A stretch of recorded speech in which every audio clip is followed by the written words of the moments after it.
Students, welcome to Harshita commerce classes. मैं हर्षिता गुप्ता। आज के हमारे लेक्चर का टॉपिक है Indian economy. 40 most important MCQs लिए हैं जो कि हमारी यूनिट 2 से रिलेटेड हैं। ये भी बहुत ही रिक्वेस्टेड वीडियो है। आप लोगों के कमेंट में मेंशन किया था कि यूनिट 3 और यूनिट 2 दो यूनिट्स के आप लोगों को वीडियो चाहिए। सो यूनिट 2 एंड यूनिट 3 दो वीडियोस, अभी एक और वीडियो है वो मैं अपलोड कर दूँगी। ट्राई करूँगी कि मैं रात में ही अपलोड कर दूँ, मॉर्निंग में ना करूँ, ताकि आप लोग अच्छे से मॉर्निंग में पढ़ सकें। ओके स्टूडेंट्स, सो जैसा कि मैं आपको हमेशा ही कहती हूँ कि जब भी आप कोर्स जो भी है सबसे पहले उसको पढ़िए। आपके पास इतना टाइम था अभी तक, आई थिंक एक दिन का टाइम था, तो मुझे ये उम्मीद है कि आप सब लोग थ्योरी पढ़ चुके होंगे। सो यूनिट 2 का जो कंटेंट है basically is related to the agriculture, Indian agriculture marketing, problem of unemployment, forms of unemployment. Students, ये जो फॉर्म्स ऑफ अनएम्प्लॉयमेंट है ये ऑलरेडी मैं मैक्रो इकोनॉमिक्स में डीप में आपसे डिस्कस कर चुकी हूँ कि अनएम्प्लॉयमेंट के कितने टाइप्स होते हैं। सो आप लोग ये मैंने इसमें ज़्यादा एमसीक्यूज़ इंक्लूड नहीं किए हैं, बिकॉज मैं उसमें ऑलरेडी आपको डीप में समझा चुकी थी। और आप कुछ मत करिए, आप माइक्रो इकोनॉमिक्स की जिस यूनिट में अनएम्प्लॉयमेंट के नोट्स हैं हमारे, आप एक बार वो अनएम्प्लॉयमेंट की जितनी भी डेफिनेशन है वो पढ़ लीजिएगा, क्योंकि मैक्रो में नहीं आया बट इसमें आ सकता है, क्योंकि वो ये टॉपिक इसमें भी कवर अप है। तो मैंने इसमें अनएम्प्लॉयमेंट के नोट्स को कवर नहीं किया, ना ही उसके मैंने ज़्यादा एमसीक्यूज़ लिए हैं, क्योंकि ऑलरेडी मैं उसमें डिस्कस कर चुकी हूँ। एंड आई होप कि आप लोगों ने मैक्रो इकोनॉमिक्स में जब पढ़ा होगा तो अनएम्प्लॉयमेंट के बारे में अच्छे से पढ़ा होगा। इसके अलावा स्टूडेंट इसमें एम्प्लॉयमेंट जनरेशन या पावर्टी से रिलेटेड जो है वो टॉपिक है हमारा। तो ये यूनिट 2 का कंटेंट है। इसमें मैंने थोड़ी सी नोट्स इंक्लूड किए हैं, क्योंकि चूँकि इतना टाइम नहीं है कि मैं बहुत ज़्यादा डीप में नोट्स ले पाऊँ, बट मैं भी शॉर्ट समरी मैंने ले ली है कि जो जो चीज़ें आपको इंपॉर्टेंट पता होनी चाहिए। स्पेशली स्टूडेंट इसमें याद रखिएगा कि ग्रीन रेवोल्यूशन, मैं आपको इसमें इंपॉर्टेंट टॉपिक डिस्कस कर लेती हूँ सबसे पहले कि इसमें आपसे ज़्यादा एमसीक्यूज़ किससे पूछे जा सकते हैं। So green revolution is very very important. Agriculture में आपसे क्रॉप्स को लेके पूछा जा सकता है कि कौन सी क्रॉप किससे रिलेटेड है, कहाँ प्रोड्यूस होता है, ये चीज़। एंड अनएम्प्लॉयमेंट की फॉर्म से पूछा जा सकता है। Poverty line is also very very important. And employment generation की जो प्रोग्राम्स हैं स्टूडेंट्स, ठीक है, स्कीम, उससे रिलेटेड एमसीक्यू पूछे जा सकते हैं। तो उसमें डीप में आप ज़रूर पढ़ लीजिएगा, एक बार आप देख लीजिएगा, या फिर आप गूगल कर सकते हैं। एंड कोशिश क्या करिए कि जो भी पर्टिकुलर टॉपिक होता है उससे रिलेटेड आप स्लाइड शेयर गूगल पे देखिए, और क्योंकि स्लाइड शेयर क्या होता है, एक शॉर्ट समरी होती है और उसमें आप इजीली पढ़ सकते हो। ठीक है स्टूडेंट, चलिए अपने लेक्चर को स्टार्ट करते हैं। लेक्चर को स्टार्ट करने से पहले मैं आपसे ज़रूर कहूँगी कि वीडियो को बनाने में बहुत एफर्ट्स लगते हैं। सो प्लीज़, अगर आपको अच्छे लगते हैं तो प्लीज़ ज़्यादा से ज़्यादा लाइक करिए, शेयर करिए एंड सब्सक्राइब करिए, कमेंट करिए अगर कोई आपकी क्वेरी है तो। अपने एमसीक्यू को डिस्कस करने से पहले मैं थोड़ा सा आपसे नोट्स डिस्कस कर लेती हूँ। ओके, सो यहाँ पे मैंने पावर्टी से रिलेटेड जो भी प्रोग्राम्स हैं उनकी डिटेल्स यहाँ पे मैंने दी हुई है कि जो beginning with the launch of the integrated rural development programme, जिसको हम लोग IRDP कहते हैं, 1978 में जो है वो लॉन्च हुआ था। ये 6 5 ईयर प्लान है, आपको ये भी ध्यान रखना है। इसमें बहुत सारे इंपॉर्टेंट प्लान्स जो हैं वो इंक्लूड हुए थे। ये ऑलरेडी मैंने नेम देखिए, यहाँ पे नेम दे रखा है, ईयर दे रखा है, उसकी शॉर्ट फॉर्म दे रखी है। सो ये एक बार आप ज़रूर पढ़ लीजिएगा, क्योंकि आप जैसे कि प्राइम मिनिस्टर रोज़गार योजना, सो इसको PMRY कहते हैं, 1944 में लॉन्च हुआ था। एंड जैसे कि जवाहर रोज़गार योजना, जैसे कि ये भी इंपॉर्टेंट है, नेहरू रोज़गार योजना, ये सब हमारे पॉवर्टी से रिलेटेड प्रोग्राम जो हैं वो लॉन्च हुए थे। सो आप एक बार इसको, एक बार ज़्यादा नहीं, आप इसकी ईयर डेट आप लोग देख लीजिएगा, शॉर्ट फॉर्म जो है उसकी फुल फॉर्म, क्योंकि फुल फॉर्म भी आपसे पूछा जा सकता है। सो इसमें देखिए जो है वो 4 टाइप के प्रोग्राम्स लॉन्च हुए थे। Self employment programme, wage employment programme, national social assistant programme 95 में, एंड रूरल अर्बन एम्प्लॉयमेंट या फिर एंटी पावर्टी प्रोग्राम। तो अगर हम बात करें स्टूडेंट्स की सेल्फ एम्प्लॉयमेंट प्रोग्राम, सो इसमें ग्राम स्वरोजगार योजना को मतलब कि IRDP को रिप्लेस किया गया था। ये यहाँ पे देखिए, दिस इज़ रिप्लेस्ड, यहाँ पे रिप्लेस भी बताया गया कि ये सारे प्रोग्राम्स हैं जो ऑलरेडी यहाँ पे हमने बताए हैं, इन सारे प्रोग्राम्स को रिप्लेस करके स्वर्ण जयंती ग्राम रोजगार योजना आई थी 1999 में। तो ये आपको थोड़ा सा ध्यान रखना है, और ये किसके अंडर में है, सेल्फ एम्प्लॉयमेंट प्रोग्राम में। अगर हम बात करें स्टूडेंट्स की वेजेस एम्प्लॉयमेंट प्रोग्राम, तो उसमें आपका national food food for work programme आता है जो कि 2004 में लॉन्च हुआ था, ठीक है। एंड इसके अलावा संपूर्ण ग्रामीण रोजगार योजना जो कि 2001 में आई है, रूरल एम्प्लॉयमेंट जनरेशन प्रोग्राम जिसको हम लोग ये ज़रूर याद रखिएगा, ये पूछा जा सकता है आपसे, रूरल एम्प्लॉयमेंट जनरेशन प्रोग्राम 1995 में आया था। इसकी शॉर्ट फॉर्म या फुल फॉर्म आप लोग याद रखिएगा कि REGP की फुल फॉर्म क्या है, रूरल एम्प्लॉयमेंट जनरेशन प्रोग्राम, ठीक है। तो ये आपको ध्यान रखना है। And national social assistant programme जिसको हम लोग NSAP कहते हैं, इसको लॉन्च किया गया था 1995 में। ये सोशल असिस्टेंट प्रोवाइड करता है पुअर पीपल्स को, रूरल जितने भी रूरल एरियाज़ में जो लोग रहते हैं, रूरल पुअर को प्रोवाइड करता है। अर्बन एम्प्लॉयमेंट या फिर एंटी पावर्टी प्रोग्राम, इसमें हमारा प्राइम मिनिस्टर रोजगार योजना है जो 1993 में आई थी। और स्वर्ण जयंती शहरी रोजगार योजना जिसको हम लोग golden jubilee urban employment scheme कहते हैं जो 1997 में आई थी। सो ये अर्बन एरिया से रिलेटेड है, इसको भी आपको थोड़ा सा ध्यान रखना है। स्टूडेंट्स, अगर हम लोग अनएम्प्लॉयमेंट को कैलकुलेट करें तो उसका एक फार्मूला होता है 1000 पर्सनस पर हम लोग अनएम्प्लॉयमेंट रेट को कैलकुलेट करते हैं। तो labour force anticipated rate is equal to होता है labour force upon size of the population, and work force participation rate जो होती है, work force participation rate and labour force participation rate, तो दोनों के यहाँ पे फॉर्मूले लिखे हैं, आप देख सकते हैं। HDI का मतलब होता है ह्यूमन डेवलपमेंट इंडेक्स, ये भी थोड़ा सा आप ध्यान रखिएगा। ये इंट्रोड्यूस्ड हुआ था UNDP United Nation development programme के थ्रू 1990 में। कमिटी जो थी for the introduction of the index head by the Pakistani economist Mahbub ul हक, ठीक है, महबूब उल हक ने इसको जो है वो हेल्प किया था। सो आपको ये भी ध्यान रखना है, ईयर याद रखना है। ह्यूमन डेवलपमेंट रिपोर्ट 2013 में सबमिट हुई थी, ठीक है। सो ये चीज़ आपको ध्यान रखनी थोड़ी सी। लाइफ एक्सपेक्टेंसी इंडेक्स को फाइंड करने का जो यहाँ पे फॉर्मूला है वो थोड़ा सा आप ध्यान रखिएगा, ठीक है। तो ये थोड़ा सा नोट्स से मैंने दिए हुए हैं जो इम्पॉर्टेंट है, इसको आप पढ़ सकते हैं। ग्रीन रेवोल्यूशन के बारे में अगर हम बात कर ले स्टूडेंट्स, सो ग्रीन रेवोल्यूशन जो है वो ग्रीन रेवोल्यूशन को सबसे पहले अगर हम वर्ल्ड लेवल पे बात करें तो अमेरिकन साइंटिस्ट नॉर्मन जो थे उन्होंने एग्रीकल्चर मतलब इन्होंने फर्स्ट टाइम ग्रीन रेवोल्यूशन को जो है वो एट्रीब्यूट मतलब इसमें कंट्रीब्यूशन किया था, ठीक है। इसके अलावा ग्रीन रेवोल्यूशन जो है वो savings million lives from the famines in India, ठीक है, इंडिया, मैक्सिको या फिर मिडिल ईस्ट। इसके अलावा अगर हम इंडिया में बात करें तो इसको जो है वो MS स्वामीनाथन और इंदिरा गांधी गवर्नमेंट में जो है वो ग्रीन रेवोल्यूशन आया था।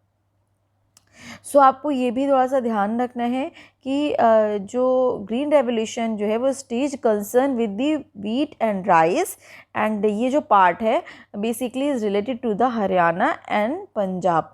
और इंदिरा गांधी गवर्नमेंट के टाइम पे एग्रीकल्चर कंडीशंस को इम्प्रूव करने के लिए ग्रीन रेवोल्यूशन आया था। Methods of use green revolution, कौन कौन से मेथड हम लोग यूज़ करते हैं? Multiple cropping system, seed and superior जो हमारे सीड्स होते हैं उनको, proper irrigation system, HYV seeds हम लोग यूज़ करते हैं। तो ये सारे हमारे मेथड्स होते हैं for using the green revolution, ठीक है। Effects of the green revolution का क्या इफेक्ट हुआ? इंक्रीज़ हुआ हमारे प्रोडक्शन में, और कैपिटलिस्ट फार्मिंग, रूरल एम्प्लॉयमेंट हुआ हमारा, मतलब रूरल एरियाज़ में भी एम्प्लॉयमेंट हुआ, इम्पोर्ट हुआ हमारा फूड ग्रेन का, डेवलपमेंट ऑफ द इंडस्ट्रीज़ हो गया, इकोनॉमिक ग्रोथ हो गया, और थिंकिंग ऑफ द फार्मर्स, ठीक है। तो पावर्टी के बारे में भी आपको पढ़ना है स्टूडेंट्स, क्योंकि पावर्टी इज़ ऑल्सो भी वेरी वेरी इंपॉर्टेंट टॉपिक। इसमें से भी आपसे MCQ पूछा जा सकता है।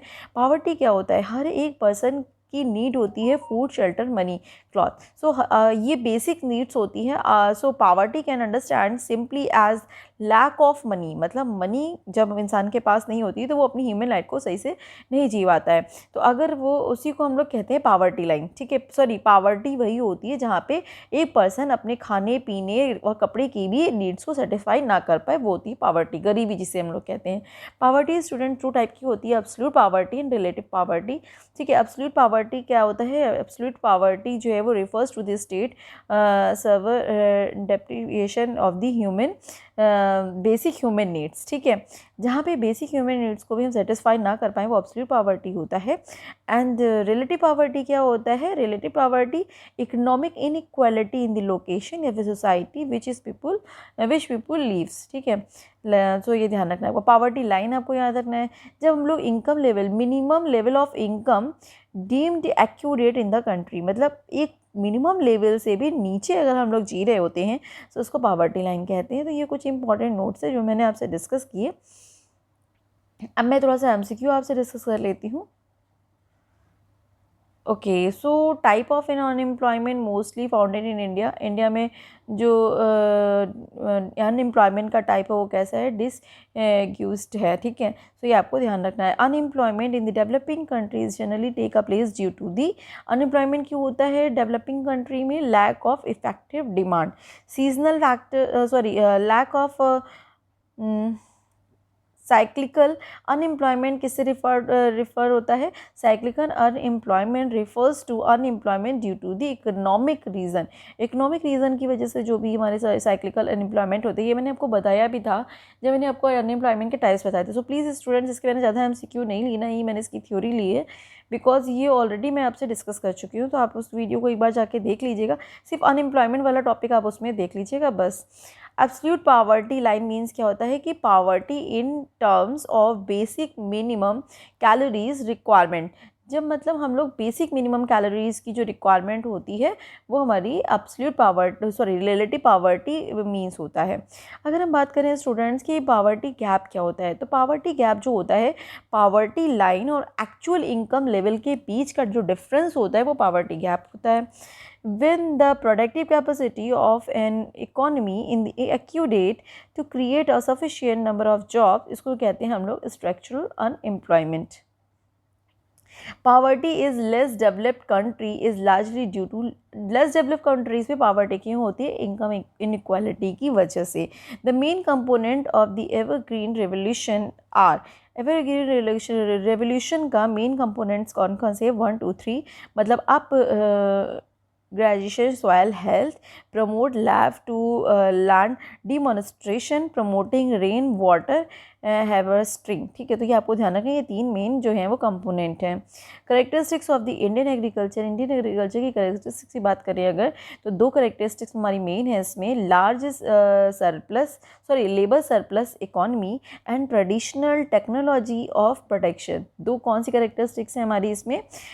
Labour surplus economy and traditional technology of the production. So यहाँ पे देखिए मैंने एक्सप्लेनेशन भी दिया है कि इंडियन जो एग्रीकल्चर होती है उसकी करेक्टरिस्टिक्स क्या होती हैं? लेबर सरप्लस इकोनॉमी होता है हमारा, small size of land holding होता है, ट्रेडिशनल प्रोडक्शन होता है। तो ये सारे हमारे करेक्टरिस्टिक्स होती है, इसलिए ये इसका राइट आंसर है। अगर 10th वाला ले लें तो apex institution of the sphere of the agriculture credit, agriculture credit का जो एपेक्स इंस्टीट्यूशन है वो क्या है? नाबार्ड है। नाबार्ड की फुल फॉर्म आपको याद रखनी है क्योंकि ये रूरल से हमारे एग्रीकल्चर से रिलेटेड है। सो नाबार्ड की फुल फॉर्म क्या होती है हमारी? National bank for agriculture and rural development. ये इस्टेब्लिश हुआ था 1982 में और इसका मेन ऑब्जेक्टिव क्या है students? Agriculture and rural development करना एंड उनको फाइनेंशियल इंक्लूजन प्रोवाइड करना, फाइनेंशियल हेल्प प्रोवाइड करना रूरल एरियाज़ को या फिर एग्रीकल्चर को। सो ये इंपॉर्टेंट था, ये भी वेरी वेरी इंपॉर्टेंट एमसीक्यूज है कि नाबार्ड कब इस्टेब्लिश हुआ? 1982 में। देखिए इसका आंसर राइट आंसर डी है। एंड अगर हम बात करें इंटेंसिव एग्रीकल्चर डेवलपमेंट प्रोग्राम, सो ये 60 से 61 के बीच में, डिज़ास्टर डेवलपमेंट प्रोग्राम ये 1977 से 78 rural landless employment guarantee programme ये 93 है। तो ये आपको डेट्स याद रखनी है। अगर स्टूडेंट से बात करें इसमें से कौन सा मैच नहीं कर रहा है, तो इसमें से थर्ड वाला मैच नहीं कर रहा है, मतलब राउंड रिवोल्यूशन जो है वो टोमेटो प्रोडक्शन से रिलेटेड है। This is not a right match. बाकी सारे सही हैं, तो आप लोग सही वाले भी एक बार देख लीजिएगा कि कौन सा है। जैसे कि ब्लू रिवोल्यूशन जो था वो हमारा फिश प्रोडक्शन से रिलेटेड था, गोल्डन रिवोल्यूशन जो था वो हॉर्टिकल्चरल से रिलेटेड था और येलो रिवोल्यूशन जो था वो ऑयल सीड से रिलेटेड था। तो ये भी आपको थोड़ा सा ध्यान रखना है क्योंकि इससे भी एमसीक्यू आपसे पूछा जा सकता है।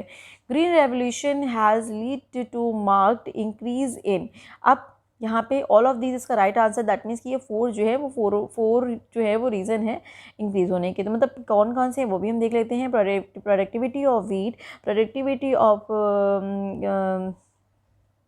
Pulse and regional inequalities, interperson inequalities, ठीक है। सो ये सारे जो है वो रीजंस हैं, ये आपको ध्यान रखना है। यहाँ पे देखिए मैंने एक्सप्लेनेशन भी दिया है इसका कि क्यों है ऐसा। Green revolution lead to mark increase in the production of the pulse of pulse and wheat, मतलब दाल और जो गेहूँ होता है उससे। And it has been successful in Punjab, Haryana and west Uttar Pradesh. तो ये आपको ध्यान रखना है कि कौन कौन से स्टेट्स हैं। नेक्स्ट ले लेते हैं कि crops can be include commercial crop में हम लोग स्टूडेंट्स पल्स मतलब दालों को इंक्लूड करते हैं और बरवेज क्रॉप्स को हम लोग इंक्लूड करते हैं। नेक्स्ट ले लेते हैं नाबार्ड आपको भी पता है 1982 है। ग्रीन रेवोल्यूशन कब आया था?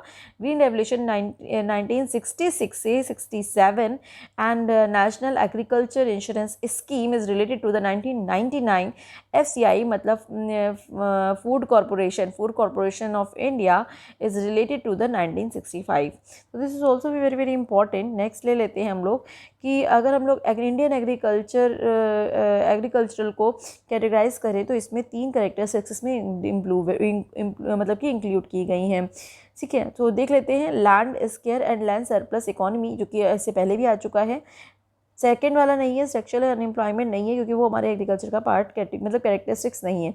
Small size of land holding, ये भी कैरेक्टरिस्टिक्स है हमारे इंडियन एग्रीकल्चर की। और एडवांस टेक्नोलॉजी ऑफ प्रोडक्शन, यहाँ पे देखिए नीचे मैंने जितने भी फीचर्स होते हैं हमारे इंडियन एग्रीकल्चर में वो भी मैंने दे रखे हैं कि लैंड स्केयर होता है, लैंड सरप्लस इकोनॉमी होता है, स्ट्रक्चरल अनएम्प्लॉयमेंट नहीं होता है, डिसग्यूचेड अनएम्प्लॉयमेंट होता है, small size of land holding होता है एंड इसके अलावा एडवांस प्रोडक्शन टेक्नोलॉजी होता है। तो ये करेक्टरिस्टिक्स होती है हमारी इंडियन एग्रीकल्चर में, ये आपसे पूछा जा सकता है। नेक्स्ट ले लेते हैं स्टूडेंट्स, ये वाला क्वेश्चन भी अच्छा है, अभी आप देख सकते हो। इसमें पूछा गया कि कौन सा करेक्ट पेयर है मैचिंग का। तो आपको ध्यान रखना सेकेंड वाला करेक्ट पेयर है कि जो स्मॉल लैंड होल्डिंग होता है वो 1 एकड़ हेक्टर से लेके 4 हेक्टेयर तक होता है एरिया, ठीक है। तो ये आपको ध्यान रखना है। अगर हम लोग खरीफ क्रॉप की बात करें तो खरीफ क्रॉप में 2 चीज़ें होती है हमारी, राइस होती है और सोयाबीन 2 क्रॉप्स को हम लोग खरीफ क्रॉप में ऐड मतलब कि इंक्लूड कर दें। इसके अलावा स्टूडेंट देखिए खरीफ क्रॉप के बारे में हम लोगों ने यहाँ पे बताया भी है कि उसका जो सीज़न होता है वो जुलाई से होता है, जुलाई अक्टूबर तक होता है। और उसमें हम लोग राइस, सोयाबीन, कॉटन, ये बहुत सारी चीज़ें जो हैं इसमें इंक्लूड है, इसको आप पढ़ सकते हैं, ठीक है। सो चलिए नेक्स्ट ले लेते हैं।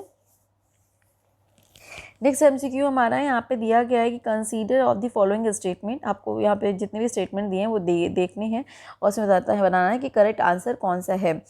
सो यहाँ पे सेकेंड एंड थर्ड जो है वो राइट है। तो आप देख सकते हैं कि first census of the British India took place in 1872, ठीक है, during the tenure of the Lord mu, ठीक है। जो फर्स्ट हमारा सेंसस हुआ था तो उसके बारे में बताया गया। एंड थर्ड वाला भी राइट है।